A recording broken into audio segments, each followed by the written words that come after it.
La cuna de la filosofía fue Occidente y comenzó en la antigua Grecia, extendiéndose a lo largo de los siglos.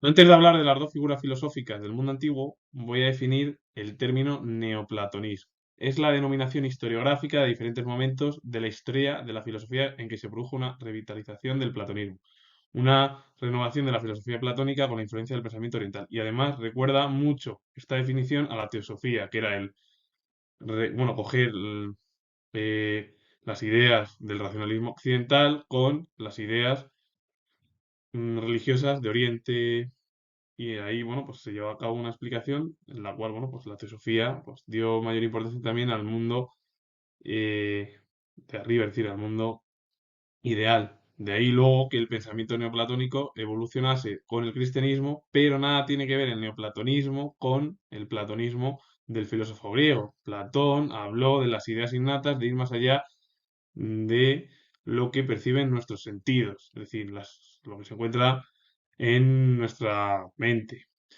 Diferente es el pensamiento aristotélico, que es ves un objeto, un animal, es decir, un ser vivo, una persona, y ya ahí, o una planta, da igual, el ejemplo, y ya ahí, pues, con lo que tú ves a través del mundo sensible, es decir, el mundo de los sentidos, razona y lo explicas en tu mente.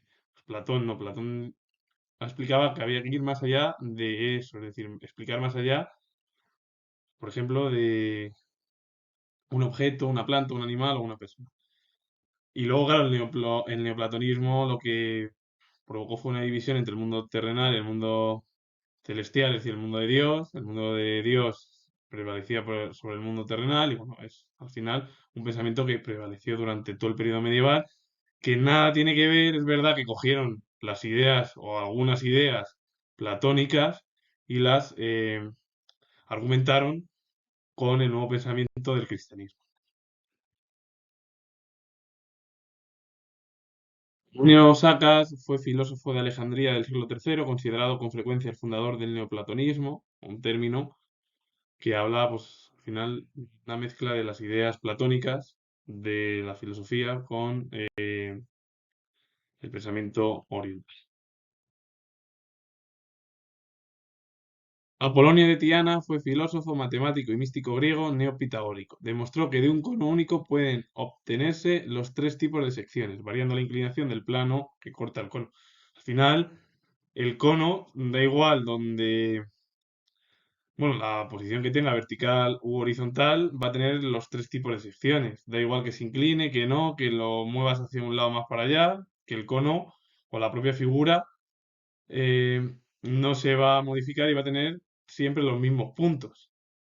Y además eso es algo muy importante porque, bueno, él lo descubrió en aquella época, además, que fue un descubrimiento muy importante, que gracias a estas figuras del mundo de la filosofía, de la ciencia, sobre todo en la antigüedad, en Grecia, Roma, pues se han ido pues, estableciendo más parámetros en la ciencia, más parámetros en la filosofía, más parámetros en el mundo social, es decir, en la historia, el arte, también la cultura, bueno, pues todo ello es muy importante.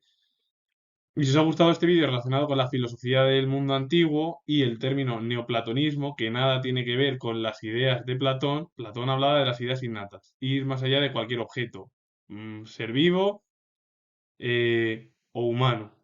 Luego el neoplatonismo fue una variación de las ideas platónicas mezclada con la religión cristiana. Eso fue el neoplatonismo nada más, que se vio además en figuras como Agustín de Hipona o Tomás de Aquino o Averroes o Maimónides o Avicena, es decir, todo el pensamiento que surgió, bueno, pues en el periodo medieval, ya sea en Occidente o en otras partes de Oriente.